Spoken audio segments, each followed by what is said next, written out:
Hello, everyone, and welcome to this episode of Teal Talk, an ovarian cancer podcast. Teal Talk is produced by the National Ovarian Cancer Coalition. You'll hear from medical professionals, survivors, and advocates to help guide you with knowledge, confidence, and support on your journey.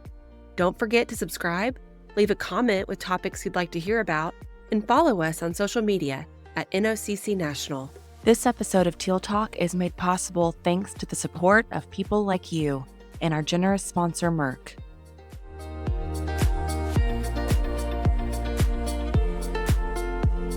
Welcome to today's program, Facing Neuropathy Together from Pain to Possibility. I'm Jennifer McClendon, Senior Manager of Education and Mission Programming here at the National Ovarian Cancer Coalition, and I'm so glad that you're joining us today. Today, we're going to be talking about treatment-induced neuropathy, what it is, how it shows up, and maybe what you can do about it. It's a common side effect I think we've all at least heard of at least once. Common side effect of cancer treatments, especially in ovarian cancer, but it's often misunderstood and under-discussed.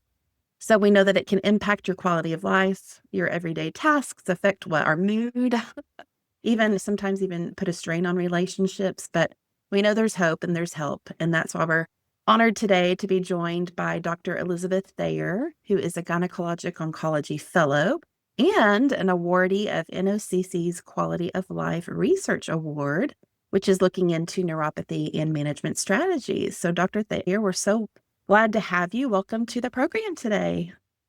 Thank you so much for inviting me. I'm very excited to be here today. Neuropathy is such an important topic. So many patients and caregivers are affected by neuropathy, and understanding what it is and how we can help both prevent and treat it is really so important. So I'm excited to be part of this. Wonderful. Well, let's just dive in and start with some of the basics about neuropathy. I can't wait to understand a little bit more from you as well. But what exactly, for those who may not be as familiar with it, exactly is it? What is neuropathy and how is it connected to cancer treatment? Yeah. Neuropathy is a pretty broad term for a condition that's essentially damage to peripheral nerves or nerves outside your brain and your spinal cord. And people can develop neuropathy for many different reasons. A lot of you may be familiar with neuropathy as a complication of diabetes, but it can also develop as a side effect of many cancer treatments. Radiation and surgery can both cause neuropathies. But where we see it in ovarian cancer most commonly is as a side effect of some of our chemotherapy drugs. Right. And again, in ovarian cancer treatment, paclitaxel or Taxol is honestly the most common culprit, although we do see a little bit with carboplatin or cisplatin. But for today's talk, I thought we might focus mainly on neuropathy from paclitaxel, since that's what I think most of our patients and listeners will be familiar with. Yeah, I was going to ask you were there specific drugs, so that's good to know that that's one of the most common ones, right? Okay. Absolutely. The other thing I was curious about was how common is actually having neuropathy? Is it something that almost everyone who's taking these specific drugs gets, or is it here and there? Can you speak to that a little bit? Well, the short answer is that it's too common. Too many of our patients are experiencing this. Unfortunately, we don't have very specific numbers because it's hard to measure. Neuropathy gets measured or tested in many different ways. And so reported rates of neuropathy actually vary widely when you look at different studies. What we do know is that probably somewhere about 70% of patients who get paclitaxel, which is, as you pointed out, one of the most common chemotherapy drugs that we give for ovarian cancer, about 70% of those patients will experience some neuropathy during their treatment. And often it will improve after you stop the paclitaxel, but up to about half of patients will still have symptoms that, even if they're getting better, linger on for months or years. Yeah. I've heard so many stories of that too, where I've finished treatment. I thought I was done with all of this. I should be done. But yeah, it does linger for sure. And so leading into that, just talking about daily life and how it can affect your daily life, what are some of the, I guess, maybe for those who, again, may not have been as familiar with this topic, but what are some of the common symptoms that patients have when they're developing neuropathy? The most common symptoms that we hear about are numbness or tingling or like pinprick type pain. Usually it starts in the fingers and toes. and then moves up into the hands and feet and up into the arms and legs, just depending on how each patient is reacting. But every patient is different. Some patients will say, hey, just my toes on this foot or just my pinky toe are affected. Some people, they get one cycle and they've got really bad neuropathy in hands and feet. It's hard to say that there's one exact way that it will affect patients. Yeah. For some, we may ask and say, hey, are you experiencing any of this? And they say, I guess I am. And some patients, it's just off the bat. What is going on? Yes, what is going on? Yeah. So, And sorry, you mentioned that mainly because I have not experienced it or had a close person to me experience it. So I'm learning as well. But you mentioned that it's a lot of the prickly pain in the fingers and toes.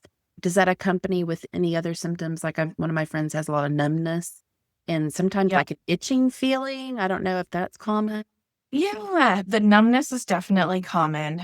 I don't hear about it quite as often, but certainly everything is possible. Sure. What we hear is that it can really impact patients' ability to do kind of fine motor things. So buttoning up a shirt, putting in your earrings, even using utensils to eat can be a challenge. And it can also affect balance.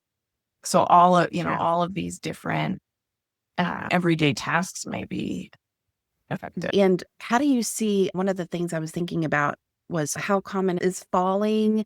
Because you mentioned balance and you mentioned some numbness. So I can imagine that would have an effect on that. But also you mentioned sometimes, what did you say, picking up utensils? Because I guess the hands, grasping a spoon or a fork. Yes. It can be tough. Yes. Thinking about all those little things. So falling is something that definitely people need to be on the watch out for. Yeah, falling is always a concern. Thankfully, we don't actually hear a lot about people falling, but our patients are also pretty good about saying, hey, this is going on, starting to use a cane or a walker. Unfortunately, we do have some patients who were able to walk on their own independently before starting treatment, and it progresses. I recently saw a patient in the office who was in just that position. She had been independent prior to treatment, but ended up needing a rolling walker. And her daughter, who actually was with her at the visit, had taken time off of work to move in with her mom while her mom went through treatment. And they were really excited that now the finished treatment, things were getting better. And her daughter had been able to go back to work, and her mom was gaining some of that independence back. Oh, good. That's always good to hear. And that leads into, which we'll get into in a minute, but that kind of leads into the emotional effects that it's not just physical, right? It's mental and emotional, which we'll get into, but absolutely. Yeah. Paradigm. I do want to just say it's really important to remember that if this is happening to you, talk to your care team about it, talk to your doctors, talk to the people around you, because you may need treatments, adjustments in your treatment plan.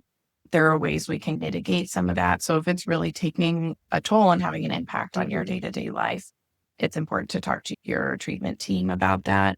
And then you may also benefit from working with physical occupational therapy. That's a really good point, that maybe something there can be tweaked. Yeah, absolutely. So in addition to falling, another thing I had in my notes here was driving. I was just going through my mind thinking about all the little things, like you mentioned, utensil picking up, all the little things that could be effective. So I was thinking, like, what about driving or walking outside alone? It's really tough. Yeah. And everybody, think about. I'll say this over and over, but everybody is different. For some people, they really have pretty minimal effects and they can continue on doing all of their kind of normal activities. Yeah. Most of our patients are able to keep up with most of their usual activities, but we always want to keep safety as a priority. And so if you're finding that you're not quite sure, maybe it's time to think about finding kind of another way to get around or having someone with you. And I wasn't trying to go to the negative side of it all of a sudden so fast. What about this? But it's just something good to think about. Yeah. Absolutely. Absolutely. And safety is always a priority. So falling, driving, walking, things to be aware of. So speaking of treatments and tweaks and things, so what are right now, like, how is neuropathy treated? Like, how is that usually managed, the symptoms right now? As they say, an ounce of prevention is worth a pound of cure. And I really think the most important kind of option is really prevention, because it's much easier to manage no neuropathy or minimal neuropathy than severe neuropathy. We don't want you to get to the point of falling. Yeah. And you may hear like a huge variety of prevention strategies. There are a lot of things out there. And unfortunately, the data on most of those are pretty mixed. The most recent set of guidelines from the American Society of Clinical Oncology, or ASCO, really doesn't, like, those guidelines don't recommend any one specific approach. And I do want to say that the kind of prevention and treatment strategies that we talk about today shouldn't necessarily be taken as specific medical advice. Always talk with your providers about what's right for you. For prevention, a couple of non-pharmacologic, meaning like not medication strategies that are commonly employed and are being studied include something called cryotherapy, which is basically making your hands and feet cold during paclitaxel infusions, and then compression therapy, which is compressing your hands and feet during those infusions. And the goal of both of those is to decrease blood flow to the hands and feet, so the nerves in your hands and feet don't get exposed to as much of the paclitaxel as that's getting infused. That makes sense. Okay. Yeah. Okay. So we hope that kind of reduces the impact on the nerves. So that's why sometimes you'll see people or see things about the hands in the ice buckets or the feet in the ice. Exactly. Yeah, I think both of those strategies are popular because they're pretty easily achieved and can be done at pretty low cost. Yeah, and that's a good question. But I've seen it also done on the head for hair loss, and I'm not sure how impactful that has really been. At least I haven't seen it in my experience. Yeah. But with neuropathy, can you speak to maybe the success of the cold therapy? Does it seem to work for? I know everybody's different, like you said. Everybody's different. And like I said, the data are mixed for a lot of these strategies. There have been some studies showing improvements, both with cryotherapy and compression therapy, and some with less robust effects. So I think they're pretty easily achievable and pretty inexpensive. So it's hard to find a downside beyond kind of the discomfort of being cold and having your hands squeezed. But we're still in the process of learning more about that. So stay tuned. So that's something that you definitely talk to your patients about as an option. We do. Okay. Awesome. Okay. That's good. That's good. Yeah. And then looking at the pharmacologic side, or kind of medications and vitamins, again, not really a lot of data here. Some people will recommend some vitamin D supplementation because there have been some associations between vitamin D deficiency and increased risk of getting neuropathy. We don't really know if or how much that helps, but again, something to talk with your team about. Sure. Once neuropathy starts developing, key is to recognize it and take steps to prevent it from getting worse. For some patients, this means lowering the dose of paclitaxel or even changing to a different chemotherapy drug. Okay. This is why it's important to talk to your care team about what you're experiencing. Yeah, and that's a point that we talk about a lot in our programming and a lot in our one-on-one conversations with survivors and their caregivers, their loved ones. Don't be afraid to bring your concerns to your physician, because you never know how far that might go in helping you to feel better. So yeah, that's a great point. Yeah. Absolutely. Yeah. And those same ASCO guidelines that I mentioned earlier about looking at recommendations for prevention strategies, unfortunately, again, they make pretty limited recommendations about treating symptoms of neuropathy. Loxetine is one medication that's recommended, and there are some others that are often used, things like gabapentin or pregabalin, but those aren't necessarily backed by great data. Okay. Things like acupuncture and exercise and some topical treatments are also available, but again, data for all of this is very mixed. But it's good to know at least the options. I was just about to ask you, are there any lifestyle type of adjustments that people can make? I'm sure, like with everything, exercise is always good, but I don't know about in this sense. I imagine it would be. Yeah. But then how do you balance that with having the neuropathy symptoms, but then wanting to go for a walk? I know you don't have that answer. It's going to be tough, but but it's always good to get some exercise when you can. Yeah. Absolutely. Exercise, we think, probably helps prevent and treat neuropathy. All of this is, I know, in the process of learning more. So as far as In- prevention, the cold cryotherapy you mentioned, I just want to make sure I have it right, the compression. And then as far as the pharmacologic, potentially there might be some options, but there's not a lot of data. But then there's also some lifestyle things. I think you mentioned acupuncture, exercise, topical things too. So just make sure that you're talking to your physician about your options. Okay. Absolutely. Thank you for that. Anything else on that particular note with treatment that you think would be important to know? Covers it about all? Yeah. All right. So then moving into, we talked a little bit earlier about this isn't just physical. This goes into the caregivers as well as just the emotional and the mental impact that this type of not only the diagnosis, but then the things that come along with it, like neuropathy can have. Do you notice maybe in your practice, or is it common for people to have a lot of real frustrations or be anxious about neuropathy? It's no one sees it. Yeah. No, but it is a very real thing. And how do we, I think it's good to recognize that's normal and how we cope with it. Absolutely. You are exactly right. This is something that is so frustrating to patients. It's totally unfair that the treatment for a cancer that nobody Totally. asked for in the first place then has such a huge impact on daily life. Like, you're done with treatment. Why are you still having the side effects? It's just not Right. It's really tough to manage for a lot of patients. And so I think Mhm. important to know that is happening. Yep. And I think, again, reaching out to your care team if people are really struggling with this, reaching out a lot of places, how can support groups, Sure. care mentors, all of that. Yeah. People have developed. Yeah, you're not alone. Yeah. And I thought of another question off the cuff here. I was thinking about some of those holistic practices and integrative therapy coping strategies or things like meditation and mindfulness. And I know that I've heard that spoken to help in some cases with pain management. I'm just wondering, could any of that maybe help with neuropathy? A lot of the managing the pain aspect really overlaps with managing the neuropathy symptoms. And so I think helping one can help the other too. Yeah.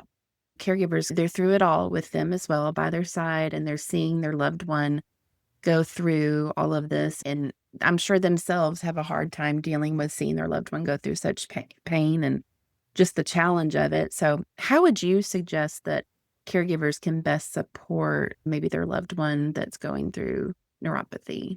Yeah.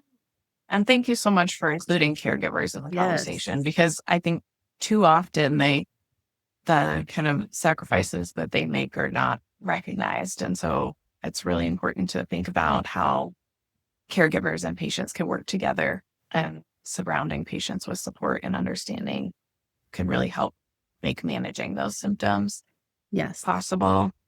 Yes. And as you've mentioned, neuropathy is sometimes a hidden thing that other people around patients may not notice. And so for caregivers to really be observant and notice when your loved one is maybe needing an extra hand or a little bit of support for balance issues, and then helping them adjust as needed, whether it's needing bigger utensils that they can use. Get a set for the whole family. Everybody can use them. A bigger grip. Yeah. Got it. I never would have thought. Okay.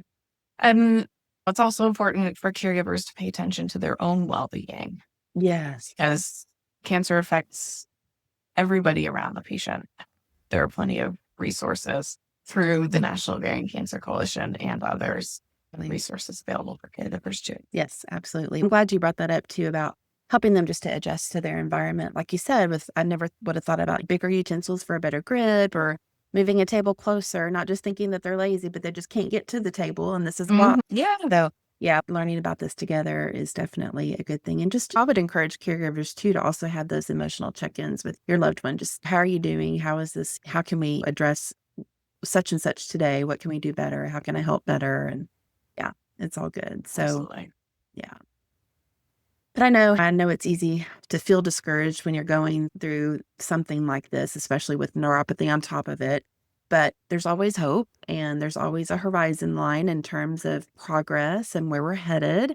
And so I wanted to ask you about not only your own research in the field of neuropathy, but maybe some of the progress that you're seeing coming down the pike in terms of neuropathy research. I would love to pick your brain on that.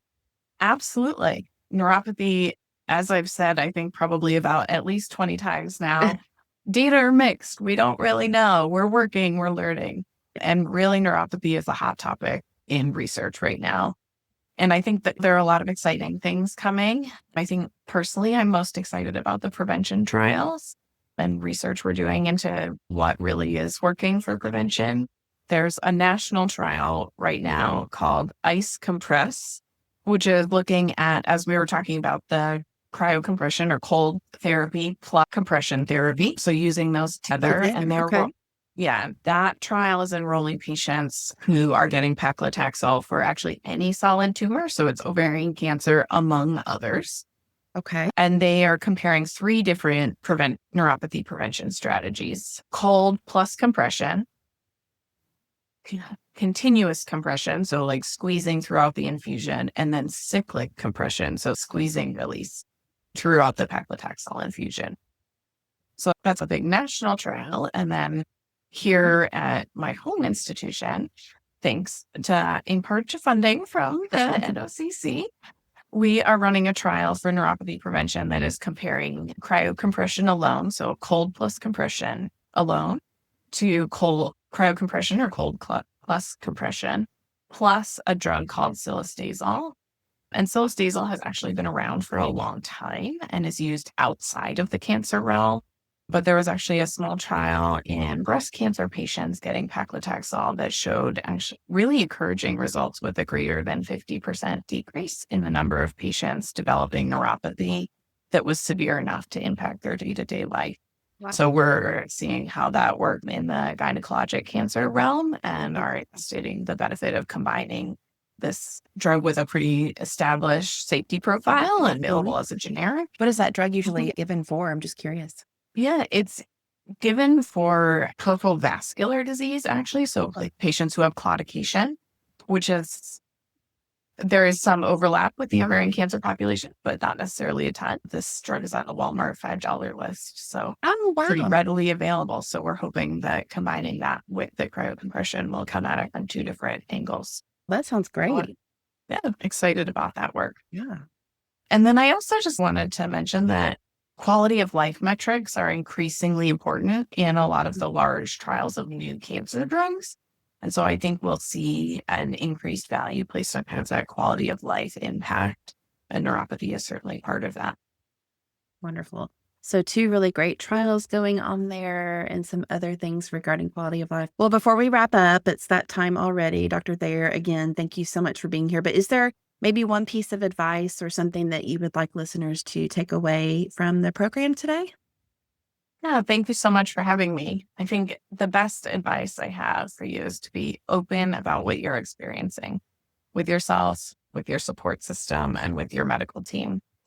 And that, of course, goes for more than just neuropathy. But from the medical side, we rely on you to help us know how we can best support you through your cancer treatment and your survivorship journey. Well, beautifully said. Thank you so much for taking time out of your busy schedule to talk about neuropathy and how the challenge affects not only just survivors, but their caregivers as well. We really appreciate it. And we hope that all of you found today's program helpful, and we'll look forward to next time. Thanks for listening to this episode of Teal Talk. We'd love your feedback. Take our quick survey linked in the description or drop a comment with your questions and topic suggestions. For more information about the National Ovarian Cancer Coalition and our mission, visit ovarian.org. Until next time, stay informed, stay empowered, and take care.